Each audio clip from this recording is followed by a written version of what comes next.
everyone. Today we have our another new episode and we will discuss on is time travel possible. We have our world famous speaker, Professor Fred Philip from Tando, Professor David Smith, Professor Rob, and Mr. Dan. Professor Fred, what do you want to share for our audience? Thank you, Sharif. Good morning. Well, time travel possible. You know, we all travel into the future at a rate of about 1 day per day, except I suspect for some of my students who don't quite keep up. Um, as for going back in time, again, no problem. Yesterday, I left my home in the morning to go to the university, but I went back in time for dinner. Yes. All right. Well, we obviously see into the past without traveling into the past. For example, when we look at distant stars, we're looking at things that happened a very long time ago. And we try to look into the future with everything we do, communication, futurology, forecasting, even education. So we try to see into the past and into the future, which is more difficult than seeing into the past. But I think you're really asking about the question that the science fiction writers attempt to answer, and they have all kinds of tropes for time travel. There's the grandfather paradox. How would you change the present if you were to go back in time and kill your grandfather when he was a boy? Other science fiction stories presume that you cannot change the past, that it's somehow hardwired into the universe as soon as it happens. In the Arthurian legend, we have Merlin, who lived backwards. He came into the world an old man, got progressively younger, and after what would otherwise be a normal lifespan, he disappeared into embryonic cells. And then we have faster than light travel in fiction. And so if your friend left you on Earth and traveled toward a distant star at a speed that was faster than light and arrived there, and you could somehow see him, he would now appear to you to be in the distant past. And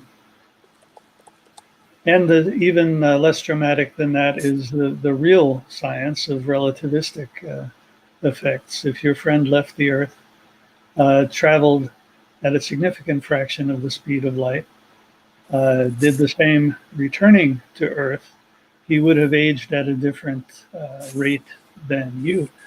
So which one of you was the time traveler in that case? Ponder that. All right, now suppose that we can change the past.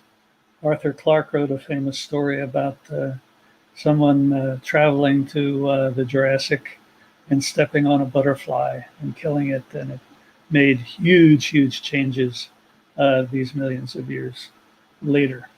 Of course, that same butterfly effect applies in the present. You don't need time travel for that.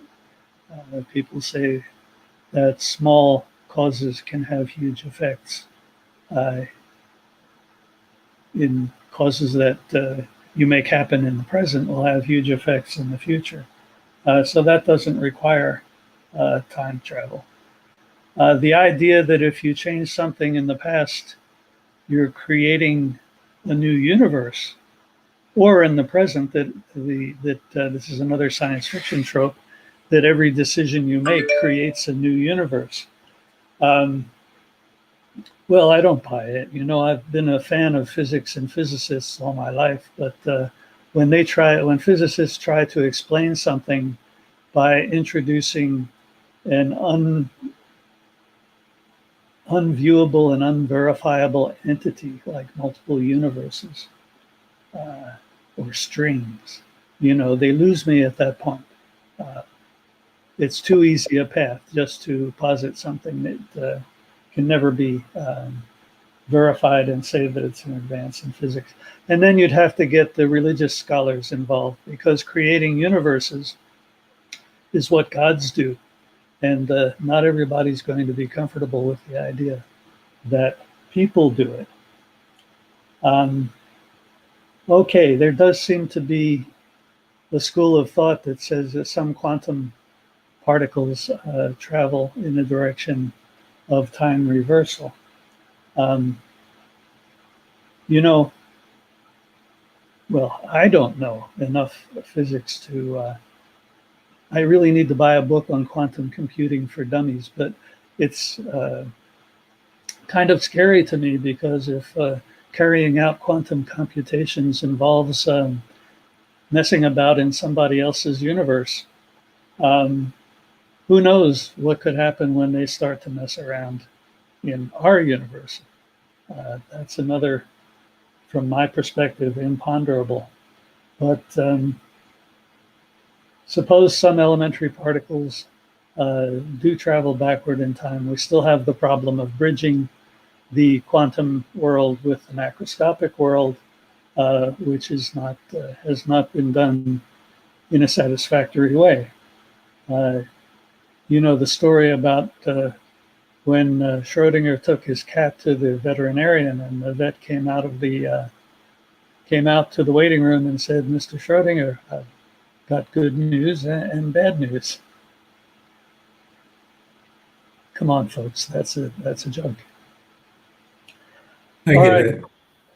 All right, good. So now, to close, we have to talk a little about human cognition. We might suppose that many animals have no conception of time whatsoever.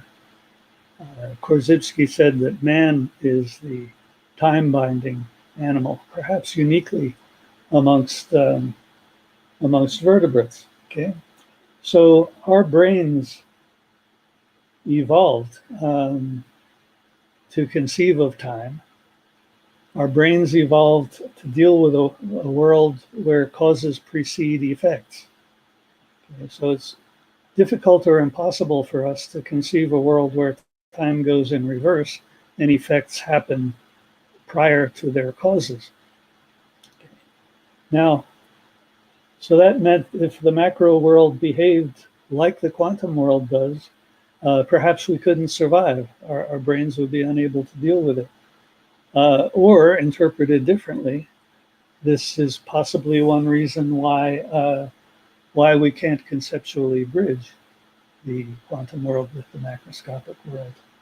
So, part of this discussion has to do with physics, and part of it has to do with our own brain function. And so there are some ways that I was joking about going back in time for dinner, but we do travel into the future, obviously. And then other things have to do with fiction, with good physics, with bad physics, and with brain physiology. Thank you. Thank you, Professor Fred. Now I request Professor David Smith.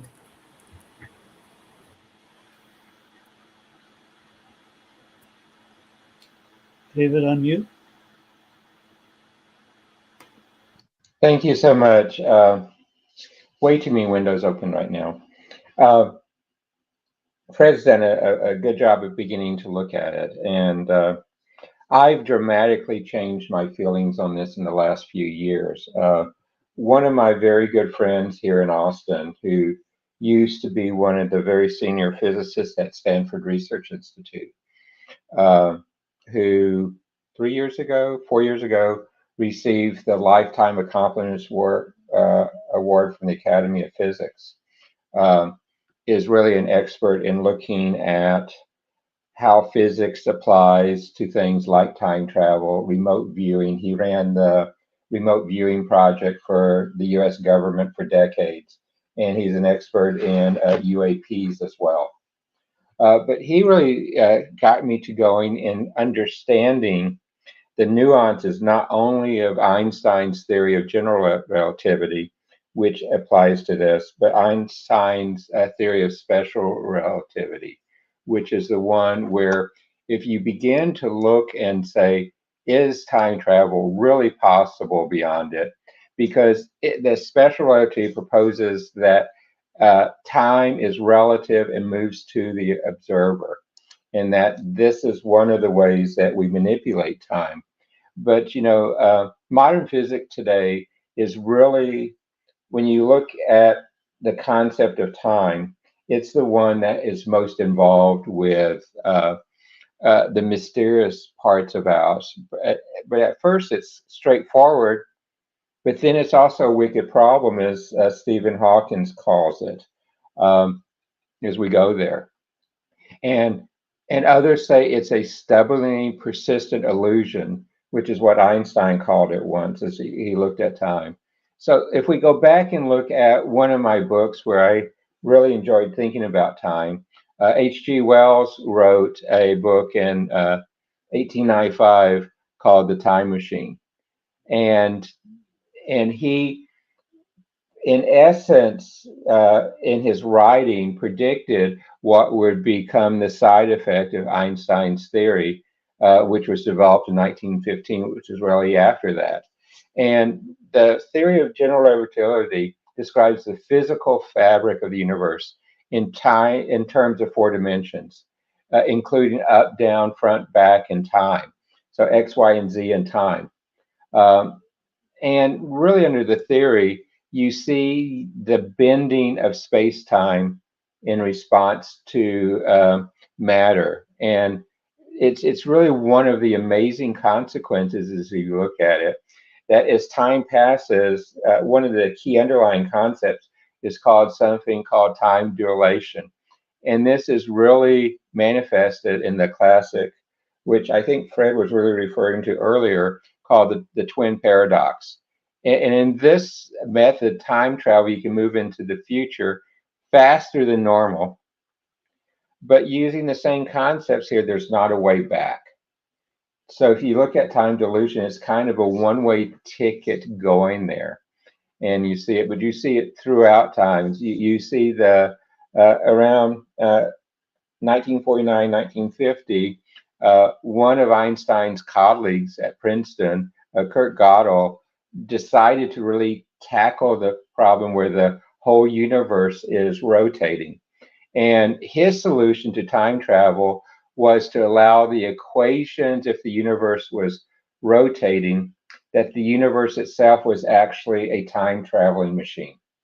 And depending on how you manipulated that rotation, how do you move through different areas of the galaxy rotating, be it a spaceship, be it a wormhole, be it teleportation, quantum teleportation, that could function as a time machine. And if we go back to the science fiction, I mean science fact or science fiction of Star Wars and Star Trek and stuff, the way they did time travel in that series was actually this approach of looking at time dilation and propelling the ship fast enough to begin to break the mathematics of time. Uh, and more recently, we've seen a lot of mathematicians and physics really look at how to use black holes as part of it. You see, for example, Carl Sagan in his novel Contact. He worked with that same physicist about the impact time travel, and Carl Sagan's approach was very similar. How do I take advantage of the rotation of the galaxy, the rotation of the universe? How do I take advantage of black holes? How do I take advantage of the fact that we daily, as Fred was talking about and joking about, travel to and from time so freely and so easily? But you see it throughout science, and I don't want to go on too much longer on this part, but there is actually the circumstantial evidence, like Fred was talking about earlier, of how we travel easily in time. And there's actually a growing body built up on Einstein's theory of relativity and his special theory of relativity and his extensions to the theory of relativity that directly apply to time travel, interdimensional travel, and the ability to cheat the laws of physics using black holes and things like that. So, Sharif, that's my point for now. Thank you. Professor Rob. Well, we've been talking about Einstein a lot, and really it's Einstein's work that a lot of us think about when it comes to time travel. The interesting aspect that nobody's mentioned yet is the Einstein-Rosen bridge, which is a theoretical bridge that bridges space-time, which should in theory allow you to go from one place to another, wherever that is, and one time to another, whenever that is. The issue with the Einstein-Rosen bridge is its half-life is too short in theory, is too short to allow for transport. But the concept exists. But I'd like to take it a different direction, because right now physicists are currently arguing that time is not real. It is a mental construct. And the underlying argument kind of works like this. Conventional wisdom is that only the present is real, both the past and the future are not real. They don't currently exist. But if every instant in a time stream is real, then all instances are real, is what the block form of the universe model suggests. And that means that all time exists and all time is real. And it's just our own consciousness that is providing a construct that perceives we're moving through it. And right now that movement is one way. We do know we're pretty confident that we can move through time faster. And using Einstein's theory of relativity, we can slow down personal time. And we do know that time does slow. We have satellites in orbit using highly accurate atomic clocks, and those clocks vary from the clocks that are on Earth because their time dilation due to velocity causes them to age at a different speed than the clocks that are on the planet. So we know that relative time is not fixed. Relative time is fluid, and the faster you go, the slower that relative time appears to be. But if time is not real in and of itself, if it's simply a construct, something that our minds use to interpret the universe around us, then movement through time should be possible, because that means all aspects of that construct are illusions. It is how our minds are interacting with the universe, not necessarily how the universe actually is. And in fact, it could explain a lot of issues that we have, like the Fermi paradox. It could well be that there's plenty of, and certainly mathematically it should be, that there is a substantial amount of intelligent life in the universe, but it could very, very well be that their time construct, their ability to perceive the universe is so vastly different than our own that we're simply unable to mesh. We can't see them, they can't see us. We're perceiving the universe differently. In fact, not just time. If we recognize that our senses only sense a small fraction of what's out there in terms of radiation and things that we could see if our eyes were different, or feel if our senses were different, that again, alien life could exist. It just exists on a different wavelength than we're able to perceive, which would certainly explain a lot of the ghost theories that or ghost sightings that occur on an annual basis as we approach Halloween. But I think the interesting aspect here to think about is that our sense of time is a framework. It is based on our perception, and if time is in fact a perception, then it's something that could be altered. And we do know that we can progress through time. A very easy way to do it, or comparatively easy way to do it, a lot easier than approaching the speed of light, is through suspended animation. And we do know that suspended animation can work. People have been dropped into sub-zero temperature water where they should have drowned and been pulled out and revitalized up to 30. I guess somebody was actually up to 2 hours after it had occurred, and of course their life suspended for that period of time. Extended suspended animation they've been able to do with animals, I believe, for weeks now. Nothing beyond that. But it shows the potential. If you could freeze the biological process or significantly slow it, then that individual that was significantly slowed would perceive time at a different rate. If they were conscious, chances are they won't be, but they'll go to sleep in 1 year and wake up in a year far in the future. Again, using an Arthur C. Clarke book, I think it was called The Door into Summer, where the main protagonist talks about his cat in the winter, and the cat's constantly going around the house looking for the door that goes back into summer, because from the cat's perspective, there is nothing like time. It's just a situation of not finding the right gateway into the right season. And in this book, of course, the character goes into suspended animation, travels to the future, and is taken advantage of by his wife, who takes everything that he has, and so he wakes up in the future broke, and finds a way to go back in the past and screw his wife. A very circular argument that is just maybe Arthur C. Clarke at that time had something interesting going on in his life that he was dealing with in the book.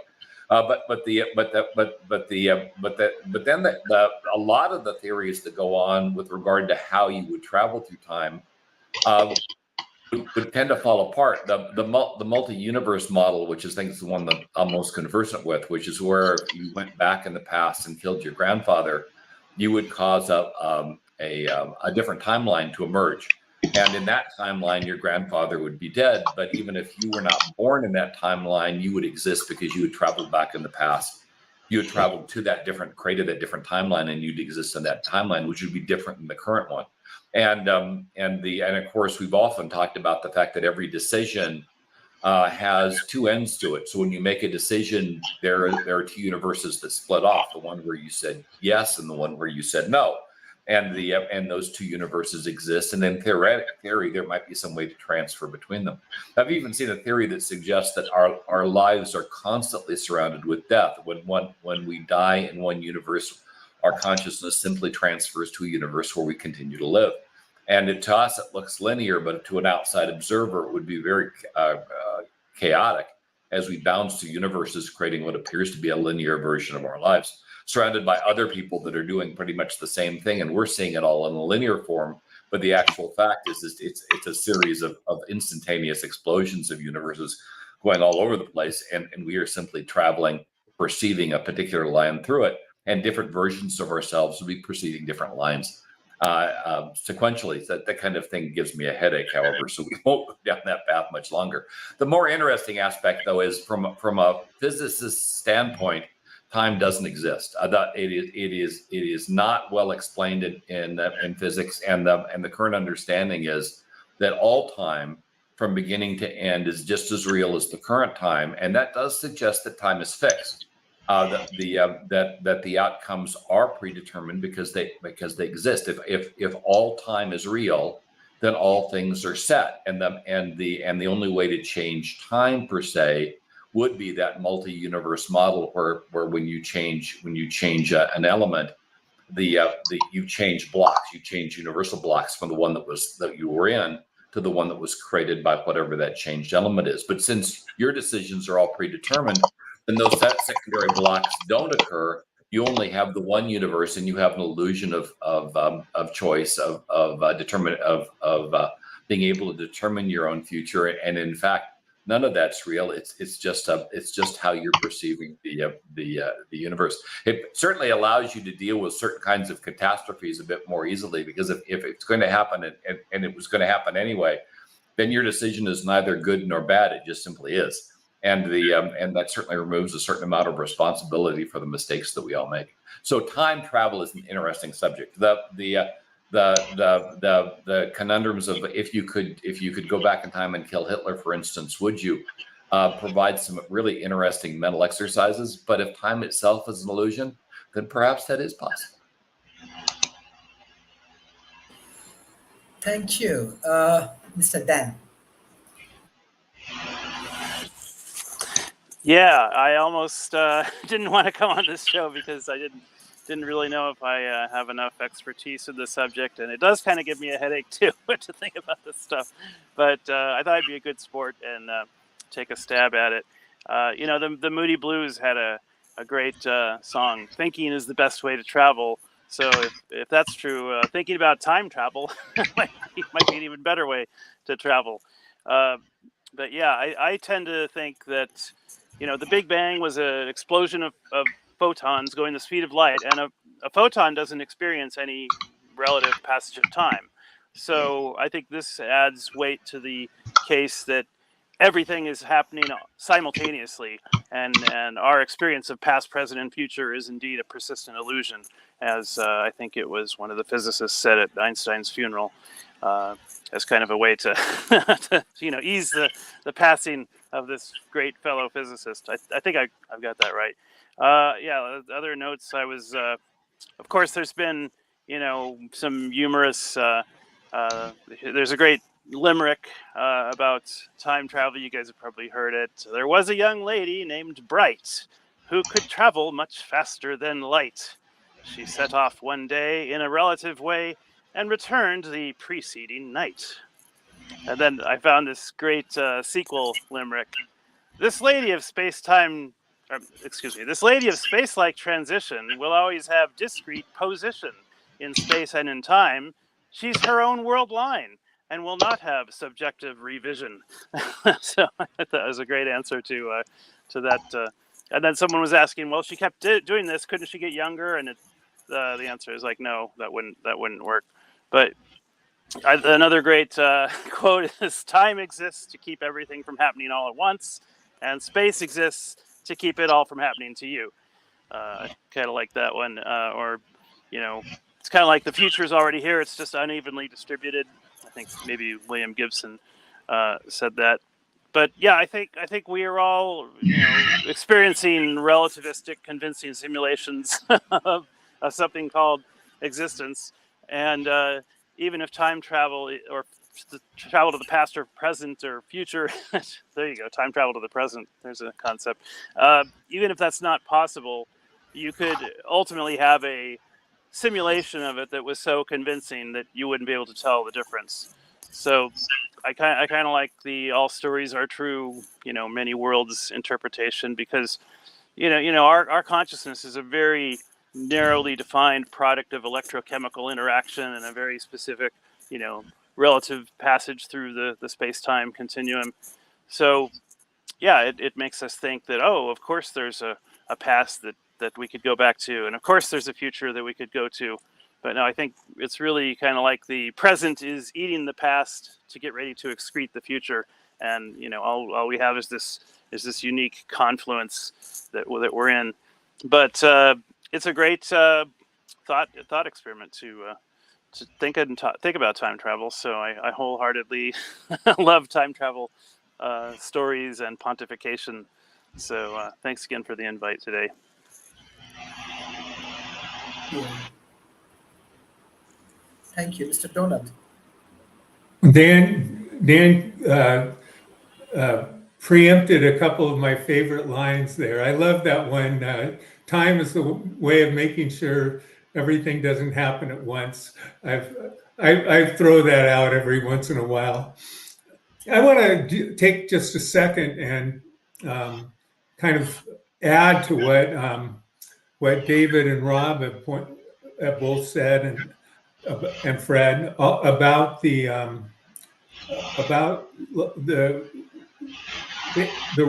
relativity of time.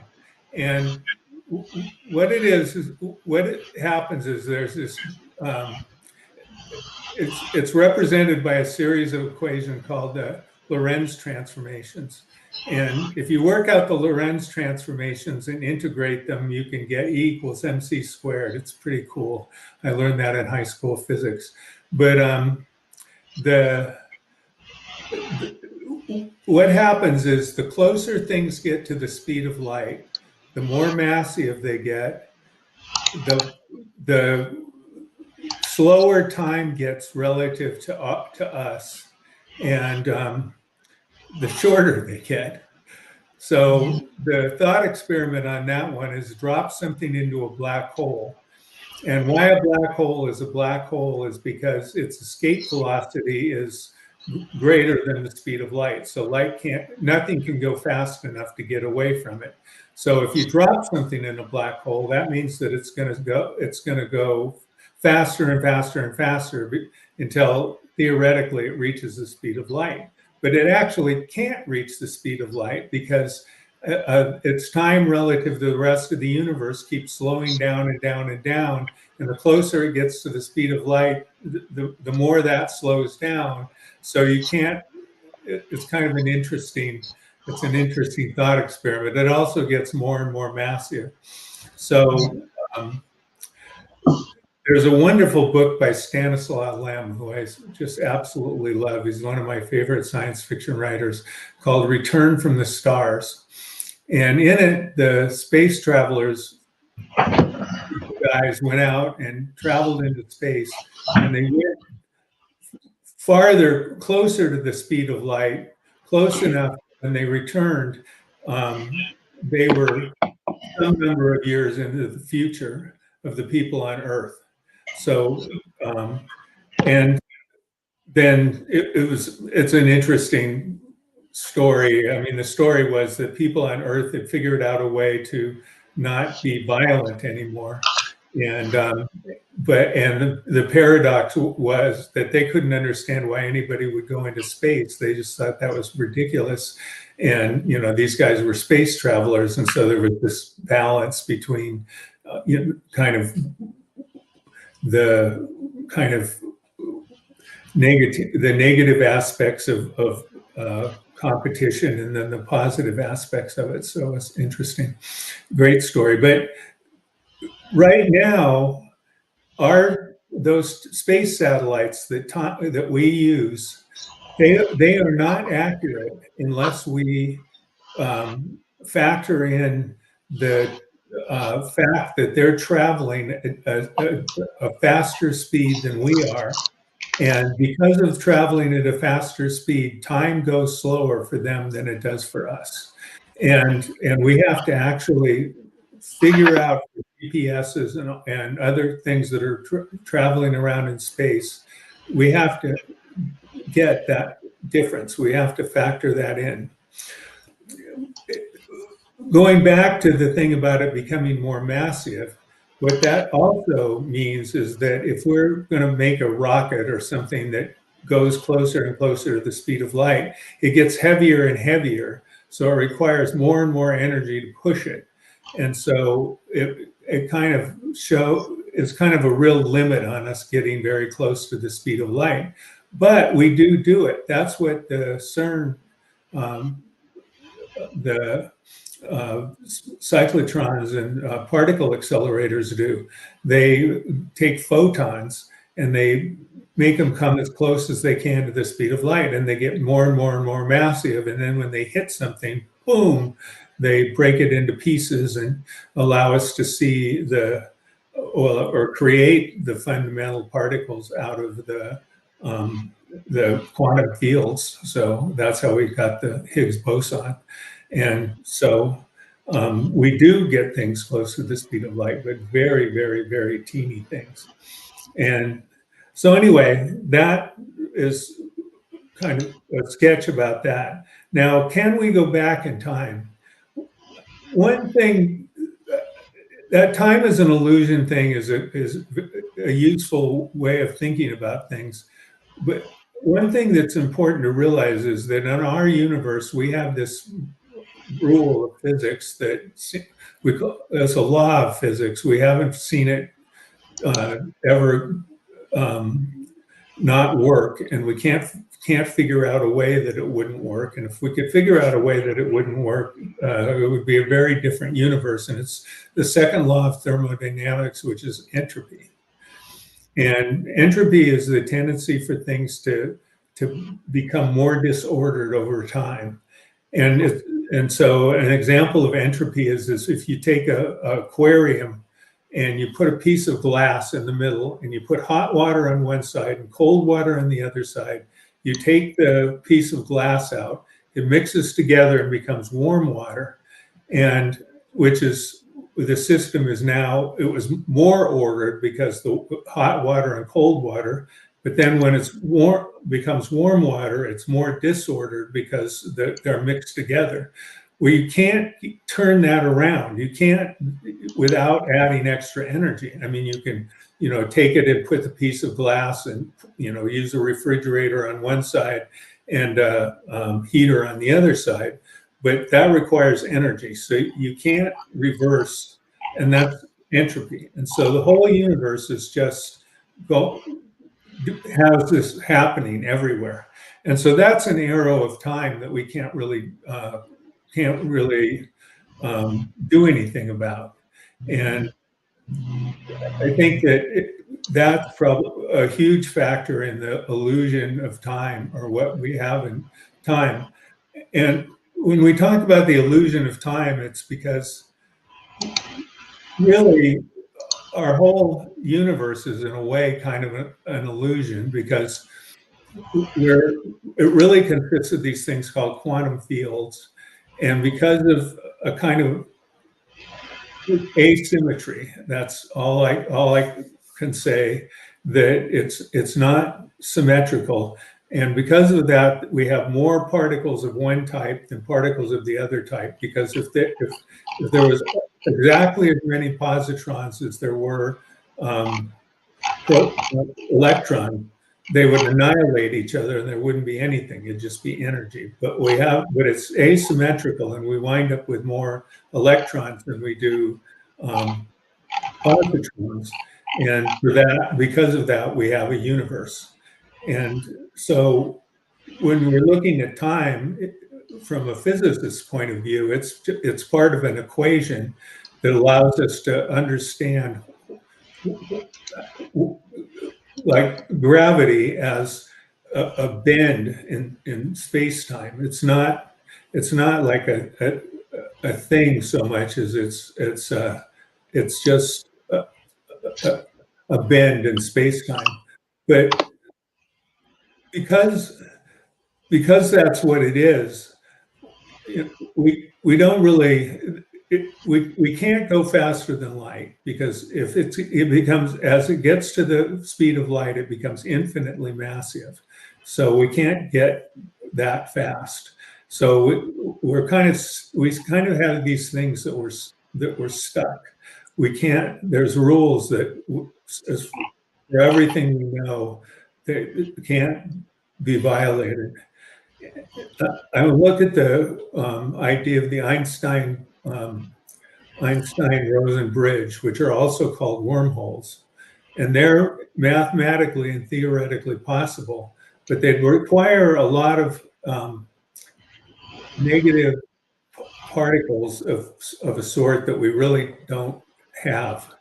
And so it's mathematically possible, but it's not something that we've seen. Another thing that people talk about that's in science fiction and time travel is the idea that if you did fall into a black hole, that each black hole is a door into another universe. So you somehow go through a black hole into another universe. But the most likely thing is that you would get squashed. And so that's really, and then the last thing I'm going to mention is that the multiverse theory.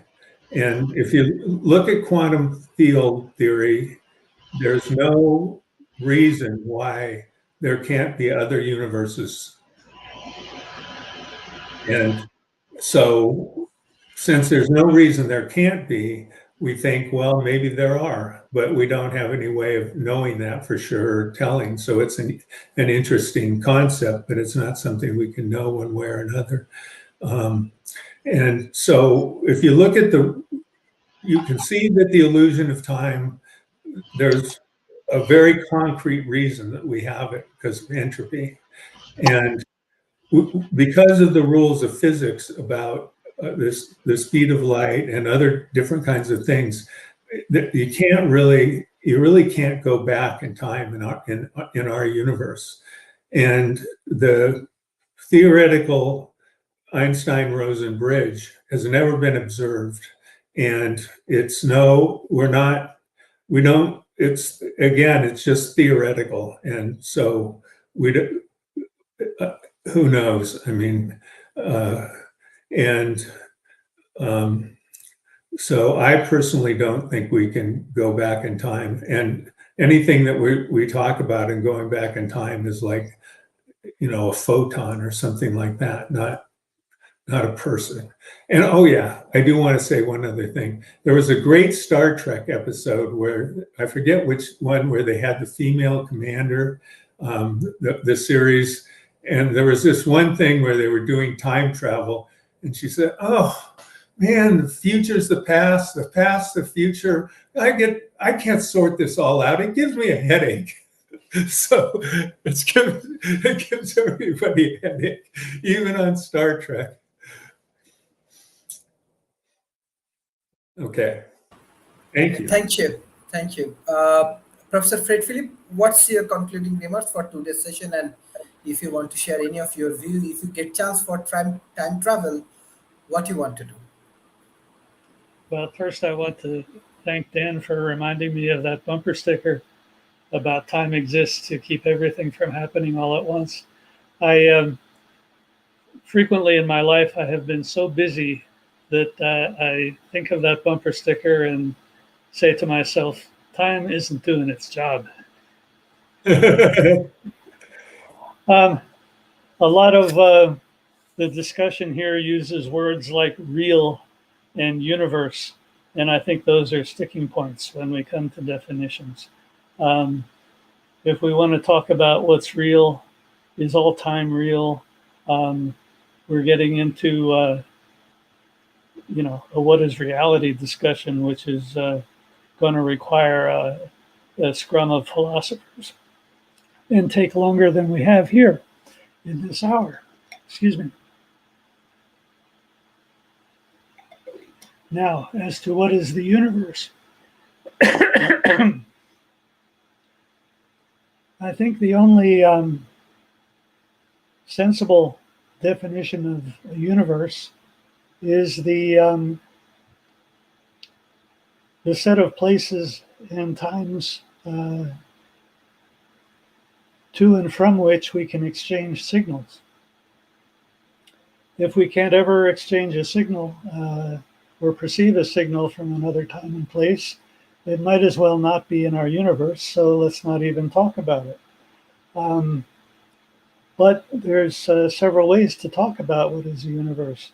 If we're talking about our decisions creating a new universe, in other words, initiating a whole new creation, then forget it. I can't buy it. If we are talking about, as Donald said, that there's no reason why other creations do not currently exist. Yeah, okay, fine. Can certainly buy that. However, if physicists use that as a facile explanation in certain theories, it's too easy a path because it's unverifiable. So I don't want to see scientists relying on concepts like another creation.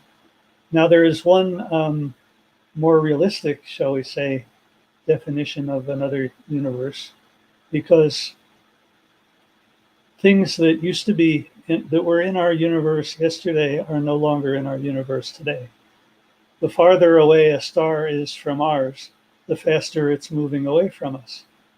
Okay? And eventually it gets to the point where it's receding at such relative speed and is so far away from us that the time it would take for a signal from that star to reach us is longer than the life of the universe, or at least longer than the expected lifetime of humanity.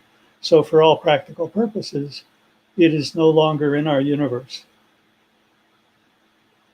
Now let's talk about that star and a neighboring star that's not so far from that star. Okay, those two could still be said to be in the same universe. So yeah, it's all part of what you might call our creation, but it's practically inaccessible.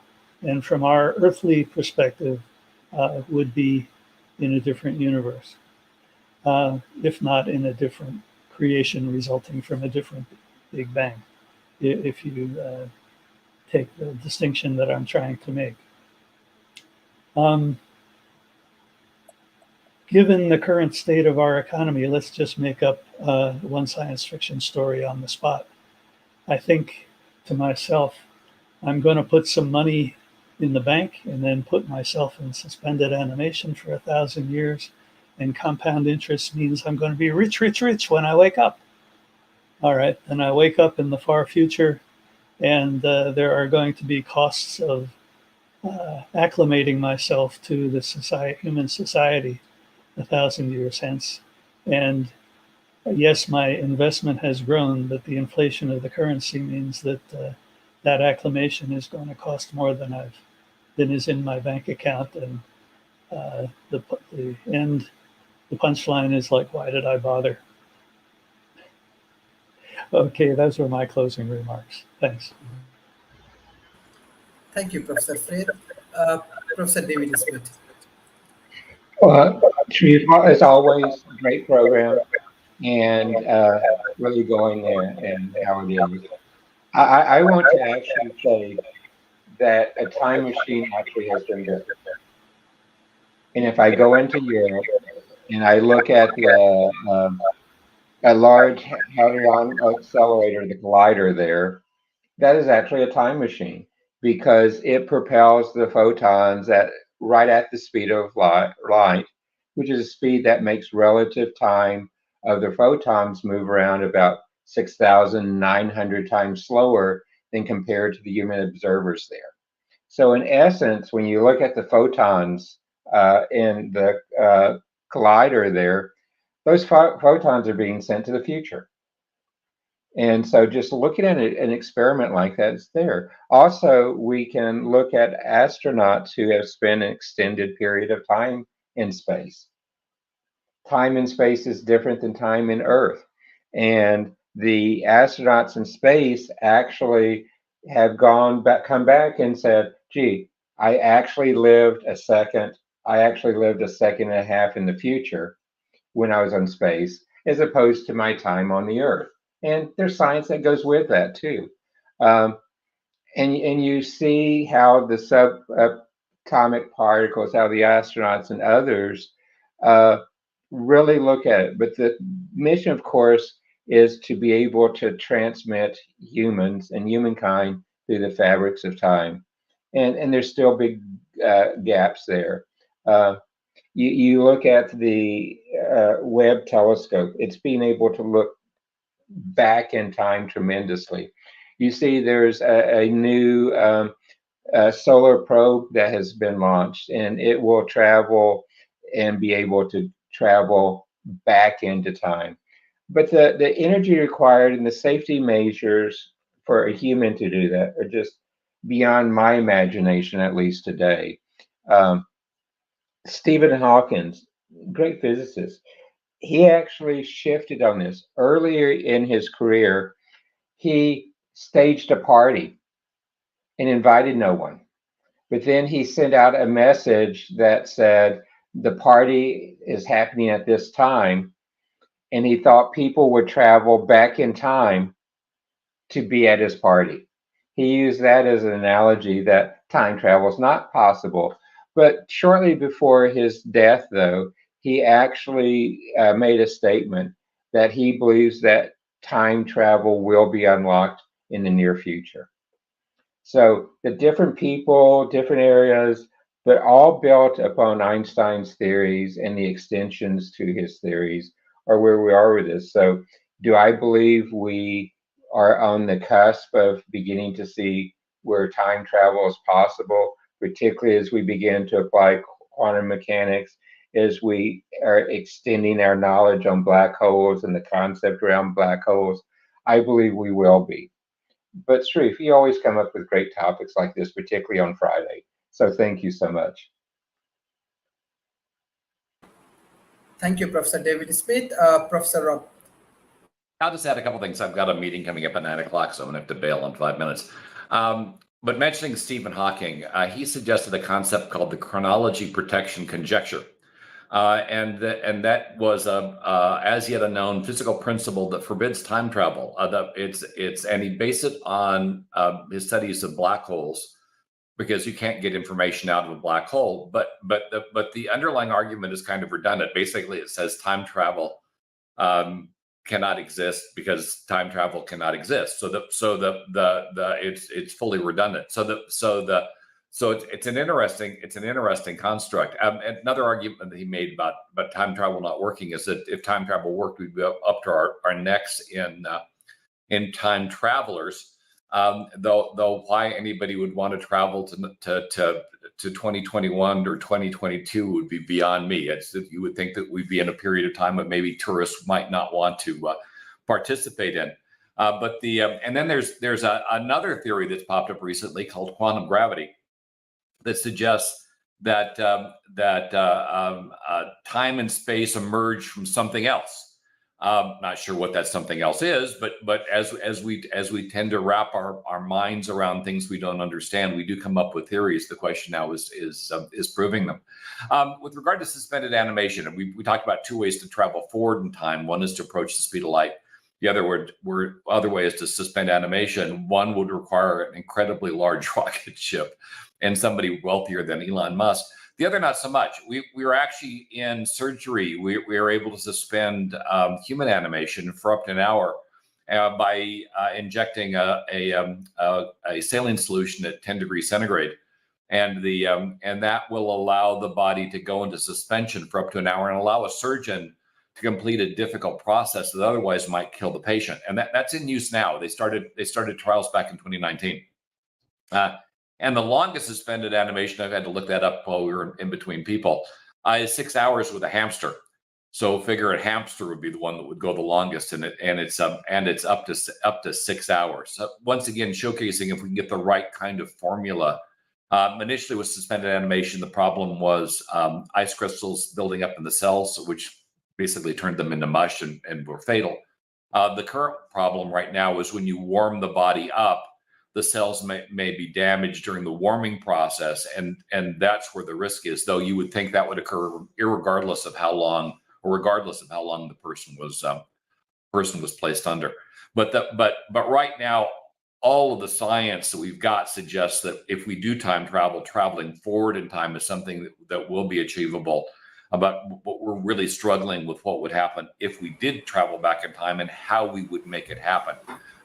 There have been a number of theoretical exercises that suggest that you can build a time machine that would go back in time, but they require things like negative energy and negative matter to work, or more energy than the universe currently holds, both suggesting that while probable, the economics of actually causing the event are currently beyond our capabilities. And if we were to able to even corral more energy than the universe contained, I'm pretty sure that would end badly. So in the end, as we talk about time and time travel, the most likely. One other thing before I pass on to my meeting. As we often talk about digital twins and the metaverse, and the idea of being able to transfer ourselves into a digital world, and in that digital world, there's nothing that would preclude us from moving forward or backward in relative time. In that digital world, we can construct a world with any physical capabilities, and moving forward, backward in time would simply be a coding exercise. Granted, real time, the time that we experience now, would continue to move forward, but in that digital world, you could roll it back, you could roll it forward, you could introduce new events throughout the virtual time stream, and perhaps that's the way we will control, at least explore what might happen if we could time travel through emulation. And for those that live in that digital world as digital twins, they'll certainly experience time travel. They just will have no perception of the world that we live in, and there perhaps is where I'll leave it.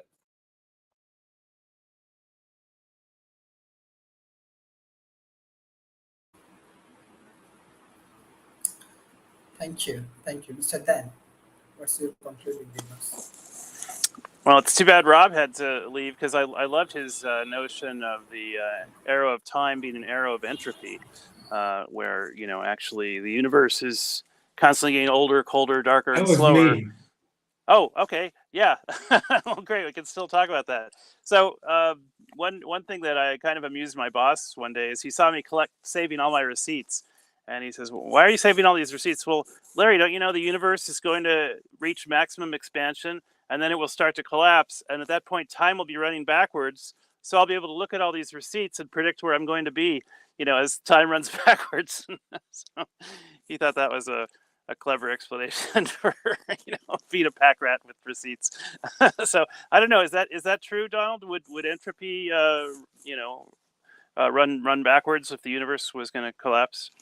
You don't think so? And there's no arrow of entropy that correlates the arrow of time. Then maybe just in a very loose conceptual way. So another theory about time travel is that you could travel into the future, but only from the point where the first time machine has been invented. You have to have that one time machine, and then that's the point where you can travel ahead of that point into the future. And I once wrote a short science fiction story about there would be like a booth you would go into, and you would very accurately record your position and your time, and you'd sign a consent form that if anyone finds this crystal, because you would encode this information in like a quartz crystal that would probably survive, the death of the Earth. So if any aliens came by and found this crystal, they go, oh, look, there's a guy that was at this space-time coordinate, and he has permission. He's giving us permission to teleport him into our future. So let's do that. It's kind of like the Stephen Hawking time traveler party idea. But I mean, it's kind of like what's Pascal's wager. If there is no God, then it doesn't hurt to believe in him, because if there is, and he sends you to hell for all eternity, I mean, you're really not out that much if you take the wager and prevent yourself from going to hell for all eternity. So that was one. And this is kind of like the time travel version of Pascal's wager. Hey, we don't know if there might be aliens roaming the universe looking for time travel candidates that they could resurrect and transport into their timeline. So I also wanted to mention about the Alcubierre drive, which is a concept for going faster than light by actually expanding space-time behind you and shrinking it ahead of you. So you kind of cheat to arrive at destinations that are farther away than you could get to by light speed travel. And then I also think this kind of relates to the transporter paradox. In Star Trek, McCoy always grumbled about having your atoms scrambled all over the universe. And actually, if you think about the transporter, it destroys the personal you, and it makes a convincing copy for everyone else. So it's like you die when you go in the transporter, but everyone else thinks you're just fine. But it might be time travel is going to have some kind of discontinuity issues surrounding it. So those are all in the mix, and I probably will leave it there because we're running out of time.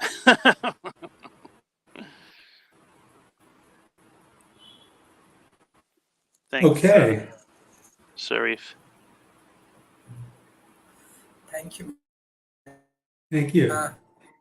What's your concluding? Well,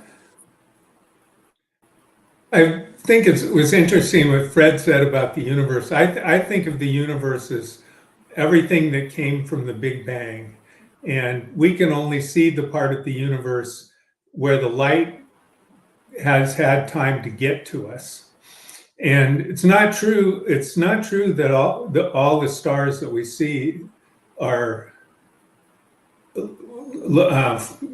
getting farther away. Andromeda is coming closer to us. So there is a direction of sorts where we can sort of look towards more of the center of the universe and more towards the edge in a way, because now with the new Webb telescope, we can see almost back to the beginning of the universe. We can see 13.5 billion years.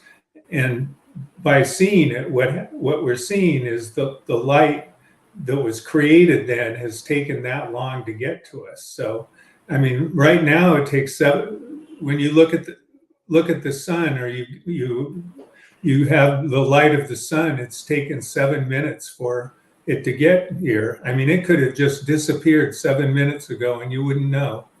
I mean, because that's kind of a gating factor. But I like all the great ideas about what we could do with time travel, and it would be fun, but I just don't think that in our universe that's something that we're going to be able to do. I want to say one other thing about time, which is that I read a book once called "What Is Time" or something like that, and there's different meanings of time, and we've talked about like different meanings, and there's our experience of time, and then there's the time that we use in the mathematical equations to describe the universe.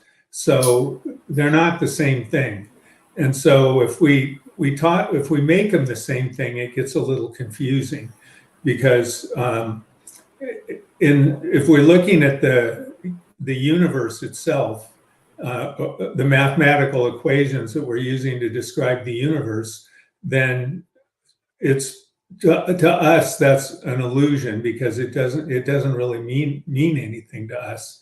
I mean, it doesn't really relate to us, or it's difficult. But when you look at the thing about entropy, that relates to us totally. I mean, that's something that we see around us always, even in our own bodies. And so there's an arrow of time that we live in our lived life, and there's no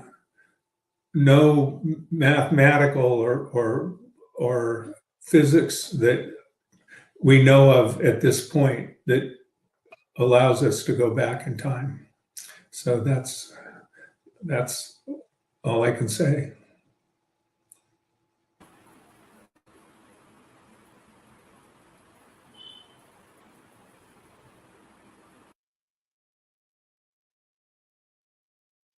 Except memory.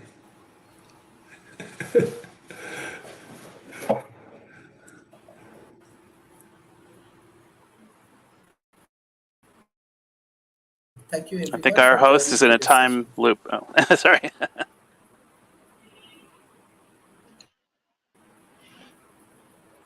Sharif, we can't hear you.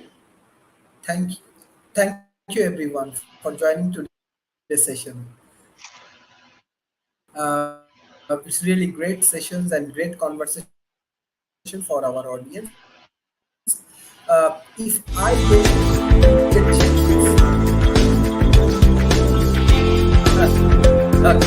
okay, thank you. Thank you, everyone. Thank you, bye-bye, and take care.